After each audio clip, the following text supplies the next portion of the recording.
co-founder, managing director here at BWG Connect. We're a giant networking knowledge sharing group. Just crossed 8 years here. A focus on connecting with brands and just finding out, hey, what are those biggest pain points? What are those new topics? What are you trying to solve for, and what are you most interested in? I spend the majority of my time talking to companies, trying to figure out what those are. And when the same topics come up over and over again, we host an event like this.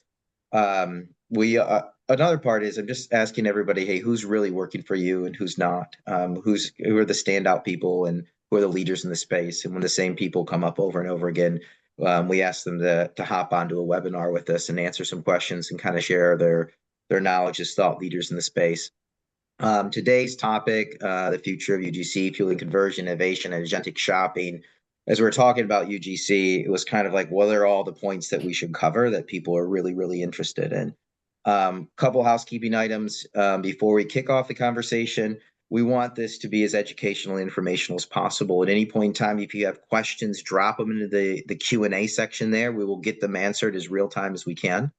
Also, as far as timing, we like to start 3 to 4 minutes after the hour, and we like to finish before the end of the hour as well. So we're going to give you plenty of time to get on to your next meeting without being late. A couple of great friends, partners, supporters of the network on the call today. And, I'll kind of let you guys introduce yourself. Gautam, if you want to jump in around you and Yogi, and then we can go over to Mark and BazaarVoice. But if you want to jump in first, tell us a little bit about yourself and what you guys do in the space, and then kick it to Mark, and then we'll jump into the conversation. Sound good? Yeah, that sounds great. Thanks, Aaron, for kicking us off. So my name's Gautam. I'm co-founder and CEO of Yogi. So Yogi is what we like to call a universal voice of the consumer platform, specifically focused on helping consumer brands better understand their customers. So we take things like UGC, so reviews and ratings online, through kind of BazaarVoice, social data, as well as internal data that brands might have. So consumer care tickets, surveys that you run, essentially put all of that feedback together, and help you really understand what are customers talking about, what do they like, what do they dislike, how's your sentiment trending over time, how does it compare to competitors, all of those different fronts. So at the end of the day, really what our mission is and what we're focused on is bringing kind of the voice of the consumer into every decision that brands make. Because as I think we'll talk about throughout this webinar today, kind of like the paradigm has really shifted in the way that consumers are making decisions and what brands have to do in order to kind of convert customers. So that's kind of Yogi in a nutshell. My background is in AI, natural language processing. So I used to work on what Microsoft used to call Cortana, now calls Copilot, back in the day. So kind of live and breathe all this LLM and AI stuff. So that's a little bit about me and Yogi, and I'll popcorn over it over to Mark. Wonderful. Thanks. Yeah, I guess I feel like I should say a lot more now after that, because when I tell you about my background, it's going to not sound as great. No, hey everybody, Mark Drosos, SVP of Global Channel Ecosystem Alliances at BazaarVoice. For those of you who don't know BazaarVoice, most people recognize us for our ratings and review platform, but we are really focused on user-generated content at scale across the supply chain for us. And that really means everyday shopper content, influencer marketing content, organic social content, as well as ratings and reviews, in addition to how we then contextualize all that and put it into places that people are shopping, whether it's your email, your SMS, your ads, whether it's the PDP page or not. And so we're obviously really interested and focused on the agentic shopping experience as well as others, in terms of how content helps with that conversion. And so I get to deal with a lot of great partners like Yogi. I get to deal with a lot of other SIs and agencies as well that are kind of deploying all of these things for brands. And so I get to sit at a good center point of understanding the different technologies and how people are using them. So excited to share what I can today about what I see happening around UGC. From a personal note, when I'm not doing software, I'm basically a horse show dad. Family owns an equestrian center where my wife is a horse trainer. So if I'm not talking AI or ecosystems, I'm probably holding a bridle and a horse somewhere for my daughter. And so I moved from the everyday Oliver Wendell Douglas from Green Acres to the office suite of a software company. So That's kind of who I am. That's awesome. Yeah. So a quick reminder for those of you who have joined, if you have questions, please drop them in the Q&A section there, and we'll get them answered as real time as possible. We're talking a lot today about UGC, how it's changed over the years, and then how it's transforming into agentic shopping, and what does that look like. But Gautam, I'm going to kick it over to you, and we'll kind of just, have this conversation across the board around, like, how have you seen UGC change over the years? Something fun to social proof to, where is it going? Yeah. Yep. I think it's been really, really interesting. Maybe the way I would like to characterize it, I think it's gone from sort of um individual sort of like niche communities or data points into a more like um influential kind of source in a lot of our decision making. So like if we rewind, let's just say 10 years ago or something like that, like you would have your Facebook account or something like that, you would have your small community. Individual from that, you would have like so that's one form of UGC. You would have reviews on certain brand websites or Amazon.com that had its own sort of purpose, which was to inform me on like shopping decisions versus Facebook would be like, how's my family doing? But now kind of what started to happen is everything is kind of started to mix together. So now you have things like TikTok, which, yeah, informs me of maybe some updates from my family, some things from influencers, but also informs some commerce related items, or I can purchase things through that. You have Reddit that has everything from like product suggestions to tips and tricks. And I think the other thing that's been happening is there's sort of a universal layer on top where all of these everybody has access to all of these sources in a way. And so they all combine into kind of a really interesting paradigm. So if anything, like the TLDR that I would summarize it on is they've just become hugely influential in almost like a ton of decisions that are made, from where do I go to vacation to what do I purchase to even to an extent like what are my interests. And so I think that's where it's been fascinating on my end. And you look at like ratings and reviews, just even on like Amazon or your direct consumer site as UGC as well. I would say so because it's user generated content at the end of the Yeah. day. So when you take a really broad definition of it, it definitely falls into that. Yeah, and I mean Mark can definitely talk more of this on the BazaarVoice side, but I'm sure they kind of see it similarly as well with all of the areas that they play in. Yeah, for sure. I would say like a few things that we look at when you think about UGC and Aaron, it's a really good question. I think sometimes, the historically we would look at UGC as like what happened on social, right? Like some Yeah. user created something and a lot of times people were always afraid of that in the early days, but like UGC has like evolved to mean a lot of different things in the chain, right? It could mean ratings and reviews, it could mean organic social, it could actually just mean the things that you're doing in sampling campaigns, right? Where you're using, everyday shoppers to create content for you, or influencer marketing, which is technically user generated, even though you're paying for, that kind of exposure. And so it's kind of like broaden its horizon, which just, ratings and reviews is a component, right, of all of that strategy that you use.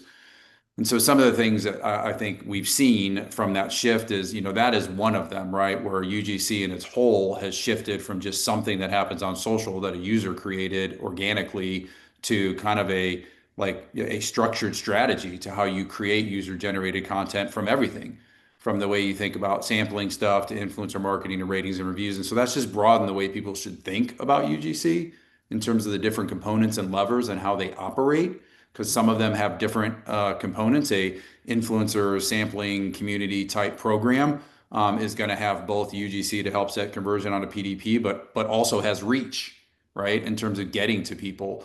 So on and so forth with organic social, which is already has its reach, but you may be using it to try to figure out how to convert better on an email. And so I just think that has broadened a lot. And the other thing that I think that has changed, drastically with UGC is it's kind of moved from this like static one size fits all kind of UGC that people were like very structured about how they do it to this kind of like dynamic content, context aware like delivery mechanism of like content being created everywhere, right?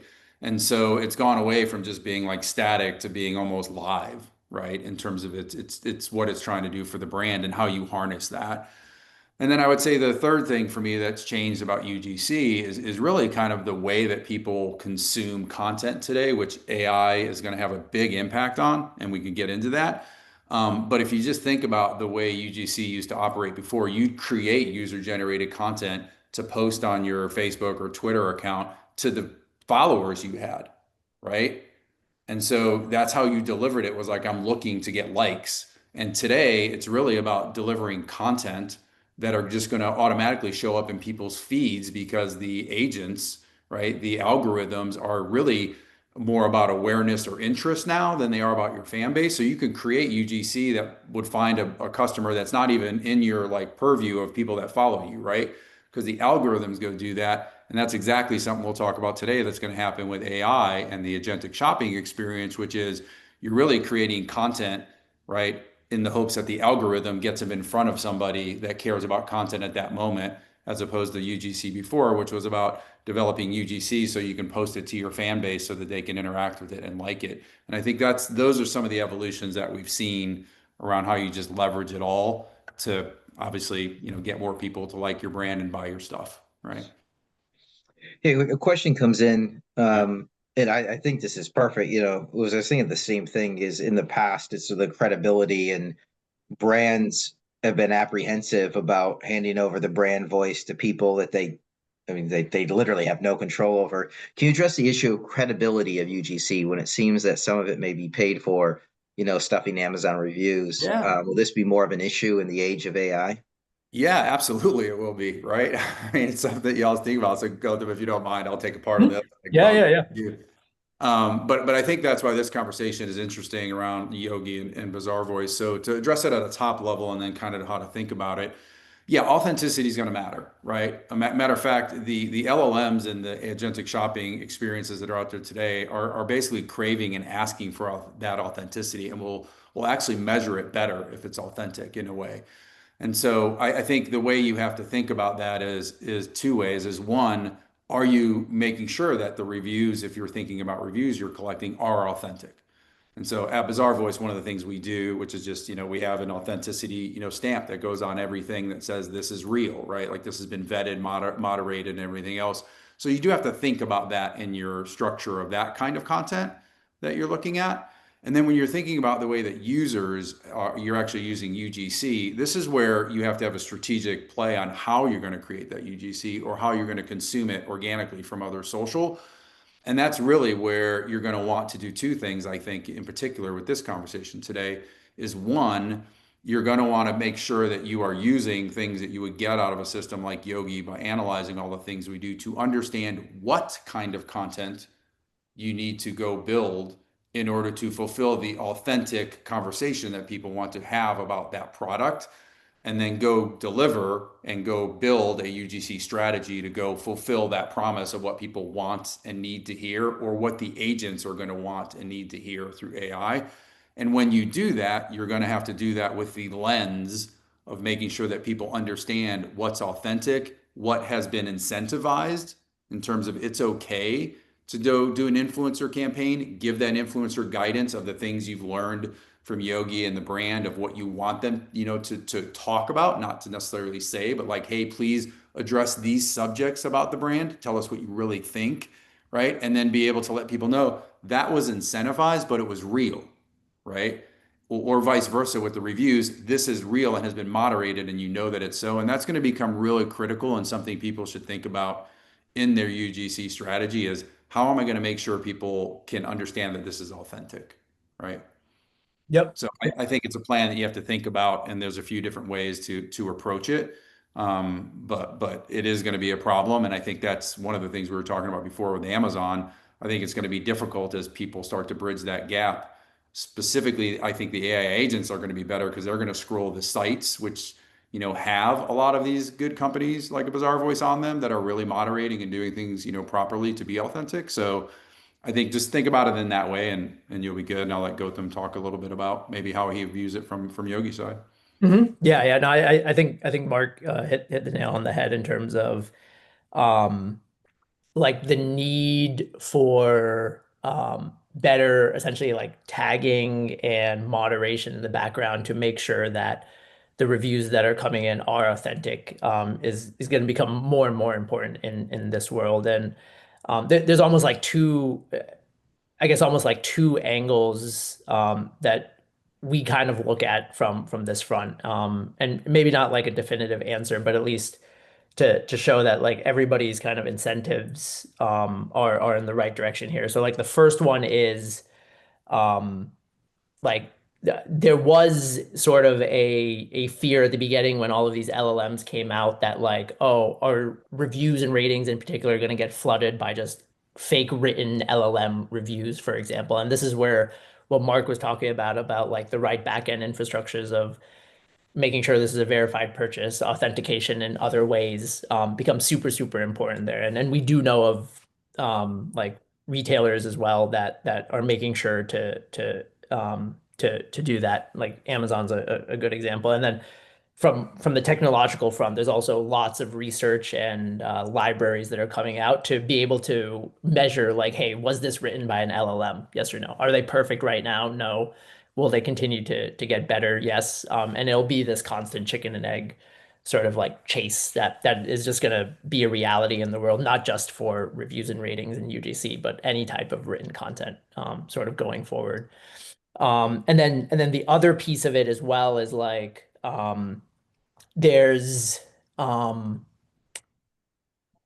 we think of this from like an incentive perspective of like BazaarVoice doing this, or maybe we even look at like Amazon doing this, like everybody wants to make sure that people trust their reviews and ratings at the end of the day. So there is always lots of effort that goes into this to prevent any nefarious campaigns and stuff like that that might overly or artificially inflate sort of ratings and stuff like that. And so this is really a long-winded way of saying like, yeah, is this going to be is this kind of a problem that already exists? Yes, and it's going to have to be some that we continue to attack as the paradigm changes with um, AI and stuff like that. So yeah, so it's a constant battle, I would say, but I think Yeah. everybody's aligned to make sure that people trust the UGC at the end of the day.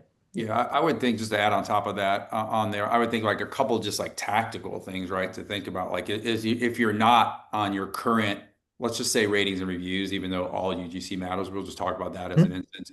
If you're not like thinking about how am I surfacing, right?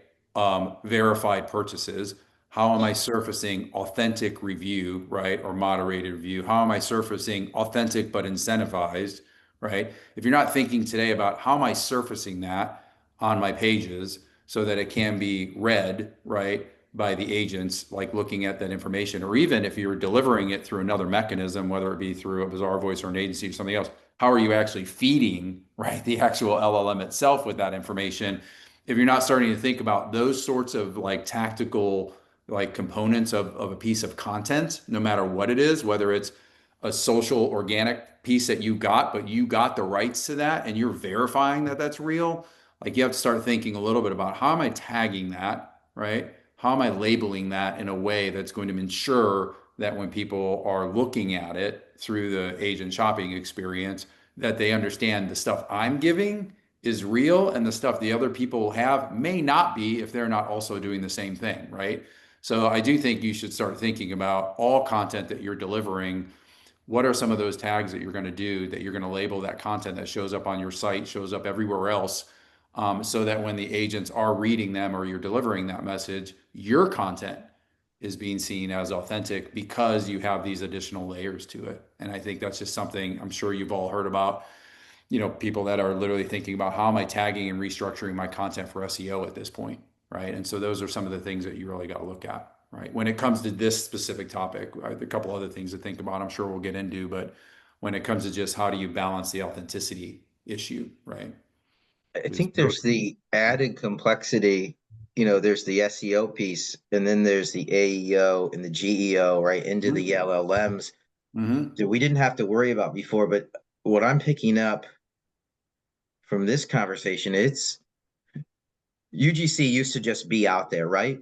Now UGC could actually be feeding into the LLMs, and I have to be cognizant of what's out there. Correct. Yeah, It, that's what I it was thinking probably about. is feeding into the LLMs, and if I don't have something that's authenticating it and doing something, either promoting it because it's good or deprecating it because it's bad. Yeah, that's right. I think that's exactly right in the sense that what I was trying to communicate a little bit before is like before things were static and now they're not. They're live, they're dynamic. So like the LLM and the agentic shopping, unless you're building a AI shopping agent on your site versus using, right, chat or somebody else like that, they're going to search everything, right? And so you're hoping that your stuff from your site comes up first, but they're going to search everything, which might include your social channels. It might include, other things that are out there. So back to this, like I do think you have to think about your social element, the organic side, what your influencer thing is, what your ratings review. I think you have to think about that strategy because that's where it's all going to be searched from. And you may not know exactly until the LLM decides which one of those things are going to be surfaced to the end user in the summary, that they get. And so, yeah, I do think you have to start thinking a little more broadly about this, not just from that stuff, but I think you also have to think about the type of content you're creating today or that you've created today, most likely does not fulfill the promise of what the AI agents are going to want and the way the user is going to surface that. Like today, as a PDP example, from a ratings and review standpoint, most of those shopper ratings reviews are things like, I liked it, it was good, it did this, it was great, 5 stars, blah, blah, blah. But the way people are going to shop is also going to be different, which is going to be like, hey, I'm going to a wedding in the south of Texas in the middle of September. It's a tan and blue themed party, and I'm looking to look sharp in a smart casual dress way. And so when I dance with my wife, I look cool. What do I buy? And none of us probably have that content anywhere, right? And so you have to start thinking about and that whole strategy too, besides authenticity of like, how is AI shopping going to change the way people shop? And in my opinion, it's going to make them almost feel like they're talking to a person in the store. And that's probably what I would say if I went to, retail store to buy an outfit. I'd be like, well, here's what I'm looking to do with it, right? Like I'm going to do this thing and this thing and this thing, and here's how I'm going to wear it. And like, what do you recommend, right? And if your stuff online does not fulfill that promise, not only does the authenticity not matter, right? Like that's good, that's going to matter. But like, if you're not doing this, then you just got this stuff was good and it's authentic instead of this is something good for South of Texas wedding and it's loose and it feels good and it's breathable and things of that nature. So I think there's a little bit of that to consider in what's out there in the ethosphere on how you are speaking about your content. Yep. And this plays very heavily with like the actual feedback as well, right? So let's say 100%. like I don't know, I'm buying a fan or a heater or something because it's starting to get cold here, and just via my agent, it probably already knows, hey, I'm noise sensitive, for example. And so most heaters out there on their PDP are going to mention, hey, it's relatively quiet or doesn't make a lot of noise. But once you start to bring in the UGC piece of like, okay, what are people actually saying in the reviews? What are people saying on Reddit about this product? What are people saying on social about this product? And there's, I don't know, 5% of negative reviews are mentioning, hey, this was a lot louder than I thought it would be. Then it almost doesn't matter what you have in your PDP.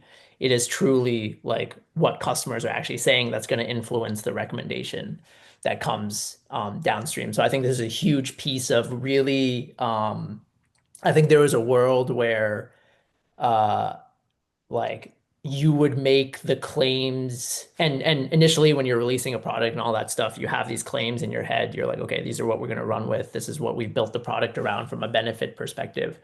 But at the end of the day, making sure that those claims actually line up with what customers are talking about. Hey, you may not be the quietest heater on the market, but you're very effective from a temperature management perspective. And there's plenty of shoppers out there that are okay with a slightly louder one as long as the temperature doesn't go below 75 degrees, whatever it ends up being.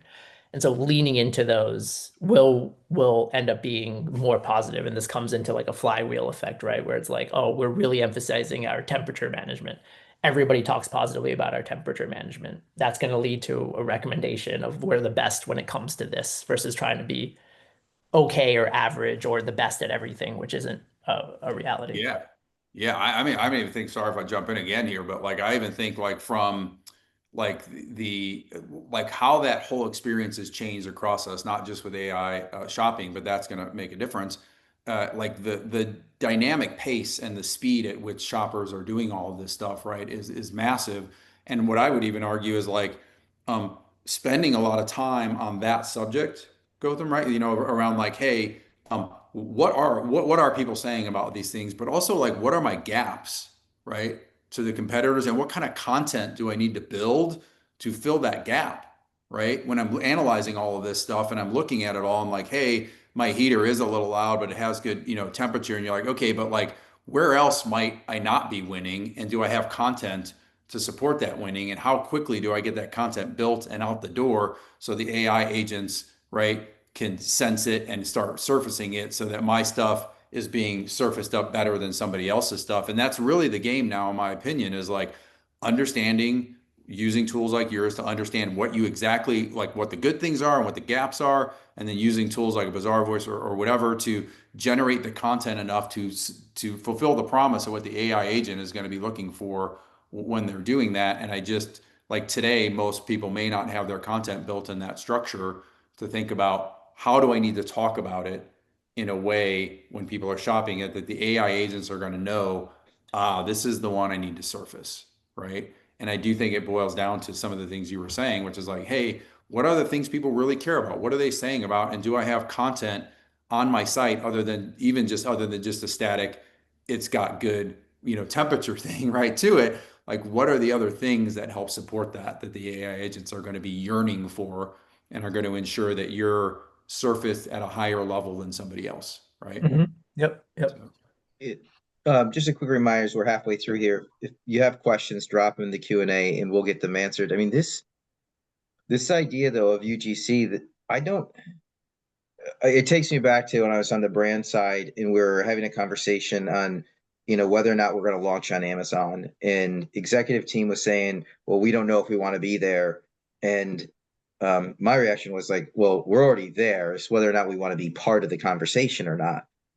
And that's where it seems like we are at with UGC right now because of the LLMs and the rapid adoption of it. And what I think we are going to get to the agentic portion, which is kind of naturally leading. It's a cool conversation. It's going to lead there. Is you can't not be putting out UGC. You can't not be doing it at this point in time because of the LLMs and how they're interacting and where they're pulling it from. yeah. And then if you are doing it, you have to be able to like ingest it, you know, number one, validate it, number two, ingest it, get the insights from it, and then like you're saying, then move and or adjust your strategy on the type of UGC to fill the gaps that might be out there or target new audiences. Yeah.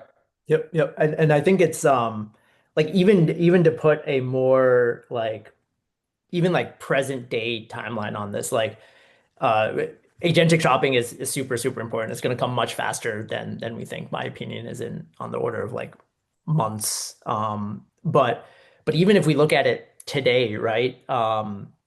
Like 15 years ago, if I had to buy laundry detergent, I would go into Target or Walmart. There'd be a shelf, whatever, 10, 20 choices. Everything's controlled. I would pick the one that I recognize, move on with my life. Now we fast forwarded to a world where there's almost like infinite choice and infinite data on, hey, like now I have a choice of 100 or 200 that I can select from because of online shopping. And I have all this data at my fingertips of like, oh, this one caused stains in some white clothes and this one didn't, and so on and so forth. And then I make my decision based on that. Then you have your other sources, Reddit, what you see on TikTok, what you see on Instagram, all of that kind of stuff. So we're already in a world where like that influence and you needing to know what is being talked about because the conversation is happening. Like it's no longer a place where brands can control the conversation as much. What they can control is, this is what we're emphasizing, this is what we think we're good at. And do customers believe it? And let's be agile about like, oh, we put out 10 things, 7 of them hit, 3 of them didn't. Okay, how do we iterate on that? Oh, our competitor's doing poorly at 2 of those as well. Maybe there's an opportunity here, and turn into that agility. I think what LLM, like agentic shopping, when it hits changes, is that can be a lot of overwhelming data for us as humans to be able to analyze and take time on. And they take that next step of like really summarizing it and personalizing it for you. So yeah. Yeah, and then I would just throw on top of that, Aaron, from that perspective, if we want to move on to other things as well, is just, I mean, look, I just think content today, and especially like from a user perspective, given all the channels that I was talking about, like it's just easier and it's quick to do. Like it's not like you can get content up tomorrow, I exaggerating a little bit, but like you could have content pretty quickly that supports a thesis that you need to do to help with your shopping experience and change the narrative from what's going on. So I don't think it's a matter of like the tools are all there from somebody to do that, right? Like I know at BazaarVoice, like you could easily go get ratings and reviews by doing a few other things. You can go do sampling and influencer campaigns to get this content rapid to support your needs. I think it's more of a mental shift of understanding that it's actually the content that's going to drive this AI shopping experience that matters now. And that content is going to have to be like rich and full and authentic. And so I think from that angle, people have to start thinking about, how do I start driving more content, right? And so that may mean shifting some budgets, that may mean shifting some strategies, but like the old school days of an ad landing on your page to then get to a PDP page and buy is going to be changing, and it's going to then shift to more of a content strategy. That content is tied to SEO, right? All the other things we talked about, but it's all fueled by the content that you have is going to be the end game versus the static. I search for something, I get 6 lines on Google, I click on the page and I go do it. Like that game is changing rapidly, and if you don't have enough content to surface the other game, you might lose, right? So I do think it's like everybody should be thinking about, gosh, I should probably start developing more content. However I do that, I should probably start thinking about that, and I should probably start analyzing what kind of content do you need to deliver to fulfill your brand promise to the customer that's shopping, not just the shirt is blue. That's important, but you kind of want to also know, like, how does it fit, and is it breathable, and like how is this in hot weather, how is it in cold weather, right? Like all the things that shoppers are going to want to ask an agent, right? Yeah, a question comes in here from Katie. What case do you suggest needs to be made to brand and business stakeholders and financial decision makers to get budget to fund, quote unquote, keeping up and getting ahead in this space? I mean, that's an interesting, what's the conversation that needs to be had? Yeah, it's a good question. Gautam, did you have something or no? Otherwise, I'm happy to. Yeah, you can start. Yeah. I mean, I think it's hard to give a specific answer not knowing the brand, right? And like where the majority of your stuff comes from, and like, how you're driving revenue through the site today, and whether you're D2C or retail, all those kind of things matter. But I think at a specific level for me, I would say what I'd start to probably analyze really deeply today is like from a e-commerce experience, I'd start looking at how are your ads and your purchases of your ads performing when it comes through search and Google, and how are those either going up or down in terms of the conversion factors or where they do, and why might that be impacted, right? And it's most likely being impacted because people are shopping in a different way, which again revolves back to this whole shifting budgets to content might be one discussion to have, which is how are we performing, right, around those areas to do that. The other thing that I think is a good discussion around how do you stay ahead of it, there are some good articles, I'm happy to post them later as well, around how the LLMs are measuring and analyzing the content on the sites and what they look at as valuable. And I think it's a good way to be like, look, this is what they are looking at. These are the 5 things that matter, right, to them. And we don't have that on our site. So being able to show that like, hey, we're going to lose this game because we are not fulfilling this promise is what matters to them in terms of how they're shopping versus our customers.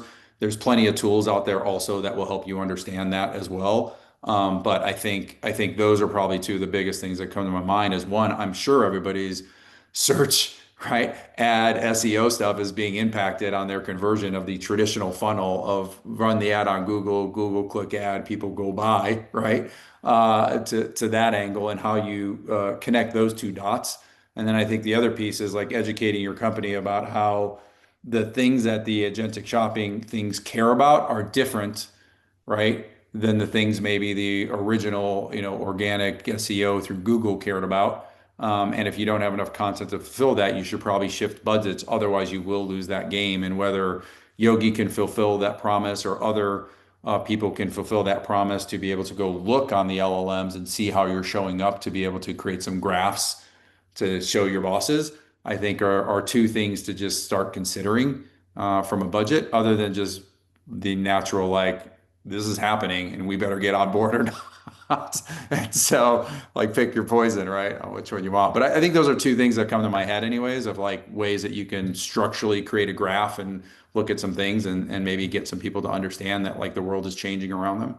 Yep. And I think another layer, Mark brought up like one of the like critical pillars. The other pillar, and they're both intertwined, is honestly just the performance of your product as well. Like, is it actually, like, what is it good at? What is it bad at? And having an honest view on that front. So I think that the thing that we've seen, because again, your product has to be good at certain things. You're able to talk about them. Those are the things that people are going to hook onto. They're going to be the reasons you buy it, and it becomes kind of this cycle. So the other piece of it, when it comes to like kind of making a case, is really just being able to share, hey, this is how it seems like we're stacking up in the market, just from an overall UGC perspective. Like, this is what people are saying we're good at. This is what people are saying we're bad at.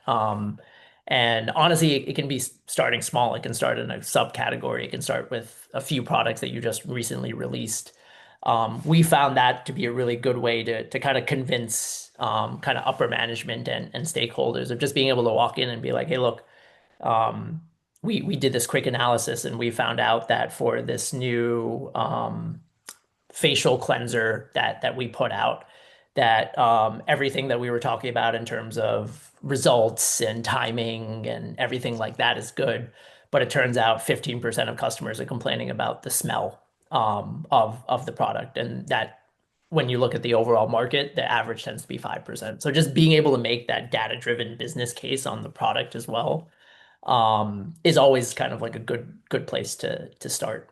Yeah, and I would almost argue real quick on like a triangulation of all of that, as I would be like I would say, like, perhaps going to the LLMs, which there are some search tools which allow you to like see, right, like how your brand is performing on somebody like that, understanding how you're performing or your competitors are performing, gather that information, gather the information Gautam was just talking about, which is like what's our sentiment, what are people saying about our brand, what are those two things that are matching up, and then go to your site and be like, what content do we have today that supports both of those? And then walk in the door to your bosses and be like, this is what's happening on LLM today and where our gaps are. This is what some of our competitors are doing. This is what people say about our brands that fits right into the way the shopping experience is going. And we don't have that here on our site, which is the engine that's driving what these things look at, right? And so I think if you think about that triangulation of a message, it's probably not bad to be like, go to the LLMs, figure out what they're saying about you and your brands and where you sit today. Take a look at the heavy voice of the customer stuff and what people say about your brand in general. Mirror those two, walk in the door and talk about the content you need to do to fill that gap. Otherwise, you'll lose to your brands. Very similar to the way you probably would have done it had you just done simple SEO stuff with Google 5 years ago, right? You would have looked at the search terms, you would have talked about the things people cared about, you would have talked about your brand fulfillment, and you would have go ask for more budget, right? And I think that kind of system is the same. You just kind of have to start at the LLM, right? If you will. Yeah. I mean, on that, just another question. Agentic shopping is a newer, I'm thinking of the LLMs as a whole. Agentic shopping is a newer concept for many. How do you define it, and what role do you see UGC playing as this future shopping behavior takes shape? Great question. I have my personal stake in this on like what I think it is, right? And so I personally look at it in two main categories today. Just my stake. I think one is the agentic shopping that happens like off of your site or off of your element. And so call them what you would like, chat GPTs. There's also a lot of vertical, right? Shopping agentic experiences that are happening for like just women's clothing or things of that nature that are trying to be out there today, where they're trying to basically be the intermediary of the retail person. That's like, you come to me, I know everything about women's clothing. And so shop here first, and then I'll tell you what all the good products are. And then there's, the LLMs today, like Chat and Gemini and everybody else, right, that's out there. And so I think for me, on that side of the house, there's these like external agentic shopping experiences, some that are vertical based, that are their own companies that are trying to disintermediate retail, right, by owning the experience, that are kind of like, again, like women's clothing. Some are the LLMs themselves, like ChatGPT, that are trying to do that, Perplexity, so on and so forth. And then to me, there's a whole nother side of this, which is basically your own agentic shopping experience on your own site, right? And actually, if you're building some of those things today or thinking about it, that is where, back to our conversation earlier, if you are creating your own agents on your own site to create that shopping experience for your consumer, whether they buy on your site or sending them to a retailer that that you want them to buy to, eventually, when you have those two agents will talk together, right? And you will have those things working. And so I would almost argue for the progressive people out there that are like, I really want to get ahead of it. I'd be like, you might want to have your own agentic shopping agent on your own site, and start playing and doing those sorts of things. And then having that be the engine that talks to the other agentic shopping. So to me, they're kind of like the chat GPTs, the vertical plays, and the things you do on your own site. And different people play in that, right? Salesforce, Agentforce, whatever, all those things, Albi, Blue Core, kind of those sorts of things might be the agents that you're using here. Vertical plays might be partnering or thinking about how you're using one of the vertical, women closing lines, and the other one is the chat GPTs of the world, right? That's how my mind thinks about this shopping experience today. Early, lots of things I probably missed in that as well, but those are the kind of pieces I look at. Yep. Yep. Yeah. And then I think from my end, like the opinion that I have in terms of the way that this is shifting is like it really is about the entry point that people are gonna go to make their purchasing decision, right? So at some point, Google was the entry point to the whole internet, right? Any question that you had, you would go to for that. At some point, Amazon was able to create enough of a market share and enough of a name that for shopping stuff, they became the first go-to that you would kind of put your shopping queries into. You could make the argument that experiences like ChatGPT and Anthropic and Perplexity are kind of taking over from the search perspective because you can be so much more particular. It's so much better summarized for you and things like that. Um, and so then shopping related queries, especially as these agents get to know you better with the more you give them, shopping related queries will likely start to shift heavily towards your chat GPTs, your perplexities and stuff like that. So that just being the entry point. I mean, chat GPT just made a huge bet on this. I think they announced about a week or two ago that they kind of have this partnership with Shopify, and they've created some sort of infrastructure where I think like they get any sale that happens through ChatGPT, essentially they get 1% of the cut, and you're able to do the entire transaction kind of through ChatGPT and stuff like that. So that's a huge bet for that company as well. But it really is about kind of like, okay, that is potentially the new, maybe not the main, but at least one of the core entry points that people are using when they're shopping, when they're going to make their purchasing decision. And if that is the case, then it has to be very, very influential in terms of how you look to kind of get discovered and where do you rank on that stuff and all of that. So, and I think that's where it now comes down again to like the basic place to start. There will be lots of like knobs to turn to kind of like tune it, but it really is like what are these LLMs going to make their recommendations based off of? It's going to be content at the end of the day. What is the content? It's not just what the brand says, it's what consumers say as well. What drives what consumers say? Yeah. How good is the product? How does it compare to competitors? Did it fulfill their need? Yes or no? So it always comes back to these two core pillars of like, how's the product performing? What is it good at? What is it bad at? What are people talking about? How does that inform content? And then that gets fed into the LLM for recommendations and stuff. Yeah, I think that's a great point about like where they're starting their shopping experience. And I would say as you think about this, out there, the things we talked about today around like using these tools to think about what is your content strategy that's fulfilling the shopping experience. Generally speaking, I think wherever you start, Gautam, for me is like, I don't care if you start at like Raspberry AI, right, which is like the fashion brand vertical. If you're starting at ChatGPT, if a retailer has their own shopping agent, or if you have your own shopping agent, I believe the shopping content is the same, right? Mhm. The way people are going to engage them is the same. So the nice thing about it for me personally is like it means you can have the content strategy with that in mind. And once you have it, whether it's solo or through your own agent, then just thinking about for your brand, where are people going to have their entry point? And if somebody's going to have their entry point through a fashion generated vertical AI point that I think is going to win, then figure out how you connect to them. If Chat GPT is where you think it's all going to work, or Google, and all those things come in, great. If you're heavy retail and somebody has a retail shopping experience, how are you leaning into their right shopping agent? And so for me, I think it's just at the core, if you get the content strategy right with all the things that we do together as two companies, as well as the brand itself, like the other points to me are easy. I say that, but like, it's the same connectivity as you move forward. And then you're just talking about which entry point do I care about for my brand that I get my content to, right? To fulfill the agentic shopping experience, wherever that is, right? Whether it's on a retailer site or whether it's at Chat GPT, right? Like, person's going to shop the same way. So build your content first and then think about where you're going to distribute it, where you think they're going to come in. I think that thing you meant was very, very good, which is like, what's their entry point for your brand? And then think about it that way. Yeah, that was another question here. Like, where do we get started? I mean, I see where we got maybe like 5 minutes or Yeah. so left here. Like, what are key things that people need to be thinking about, like right now, like key takeaways when you're meeting Yeah. with brands on a regular basis? Like, this is where you need to start, or these are the few things you need to think about. Yeah, I mean, I'm happy to go first and make it quick. I think for me, like, look, if we're taking things like, where do I start? Like, start with ChatGPT, right? Or whatever. I mean, that's where 90% of all the stuff, or, the LLMs like Gemini is happening today. But like, start there, pick your poison that you like and go for it, right?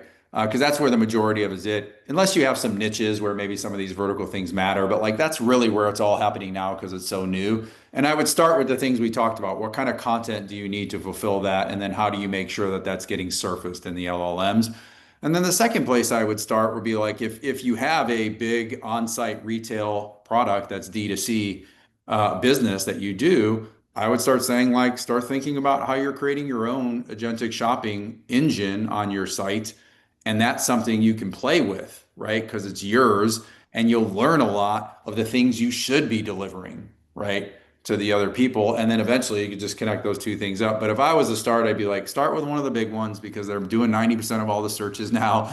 And then if you have the resources and the ability and your business supports a heavy D2C side of it, or supports the ability to do it, is think about your own agentic shopping experience on your site that you get to own and play with a little bit, right? That's where I would start, assuming that I had the resources and the time to do that. Yep, yep. Yeah, and I think on my end, just to add to that, like the way that we've talked about it with some of our brand partners is like Mark's guess is as good as my guess is as good as Aaron's guess in terms of what this is going to look like. Your guess is better, I'm sure.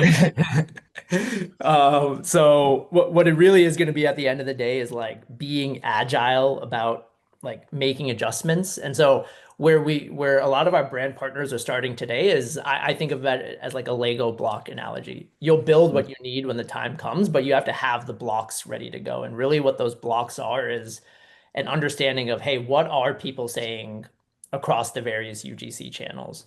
Where is our content? Where are they matching? Where are they not matching? So that's like one critical set of Lego blocks is just making sure you have that understanding. And then the other side is how is the world changing, right? This ChatGPT announcement from, I can't remember, a week or two ago is huge, but we're not going to see the results of it for a little while, but keeping an Yeah, eye it's on it. early. Yep. Amazon came out with Rufus. What changes are they making there? Uh, Another one I like don't quote me on this. I think I don't remember where I saw this, but like apparently Google shut off the amount of results that something like ChatGPT would be able to get from like an automated search. So how does that, just understanding what's happening in this LLM world? It is the game of kings, and everybody's kind of jockeying for a huge sort of like total addressable market and market cap. So just knowing what's happening in that world, that I think those are the two areas that become important to start, because once you have the Lego blocks that are ready, you're paying attention to what's happening. You don't have to be like first, but to like come out with something, but you'll have enough of an understanding that when the time is right to start to make decisions and move chips and stuff like that, you'll probably be ahead of 90% of brands out there. Do you, I mean, one of the biggest questions I get is people are trying to figure out where they're at. Do you guys have like standards, or do you guys have audits, or like how do people, see and kind of get a gauge for where they're at compared to everybody else or what's going on? Like, do you guys jump in and do that so you can just meet with a brand and say, hey, this is average, you're above average, you're below average, and Yeah, I can share on our end. Like we do these kinds of like sample audits and things like that. And like I have a slide with everybody just wants to know where they're at. That's where they Yep. I mean, like this is so this is what we do, at least on the, hey, where are you ranking? How's your product performing? All of that kind of stuff. So like starting audits and things like that, like we're always happy to do that. So wanted to at least make sure that the QR code was up there so that people could request on that side. But and then on the BazaarVoice side, like they're kind of the kings of content and stuff like that. So I'm sure they. Yeah, I mean, from our stake, right? Once you have that strategy and you know what you want to do, I think that's where you would come to us and we'd be like, all right, which one of these things matter to you, right? How do we help you understand how to use everyday shoppers and sampling? How do we understand how to use influencers? How do we understand to get organic social? How do we think about ratings and reviews to fulfill all the things you just learned, right, from Yogi, and say, well, here's the strategy now for building the content, right? That you're going to need, and the way that you might best do it within your budget, right? And so we have the tools to be able to build the content based upon the briefs and the things that people need. And then we have the ability to surface that content everywhere, right? Your PDP pages, at the retailer site, surface that content in emails and SMS messages. And so our ability to create and distribute is the engine behind the strategy that we were just talking about, via the QR code there on the screen. Yeah. So. Well, awesome. Gautam, Mark, thanks so much for your time today. Thanks everybody for the great questions that came in. I encourage everybody to have a follow-up conversation with both teams at Yogi and BazaarVoice. They're great friends, partners, supporters of the network, helping a ton of brands out and doing some really cool stuff to keep people at the cutting edge of what's going on across the digital landscape. And look for a follow-up email from me. I'd love to have a conversation with you as well. Pick your brain on the next topics we could have for a webinar, a dinner, a podcast, whatever it might be. But again, Gautam and Mark, thanks so much for your time today. With that, we're going to wrap up this webinar here. Everybody take care, stay safe. Look forward to having you at a future event. All righty. Thanks everybody.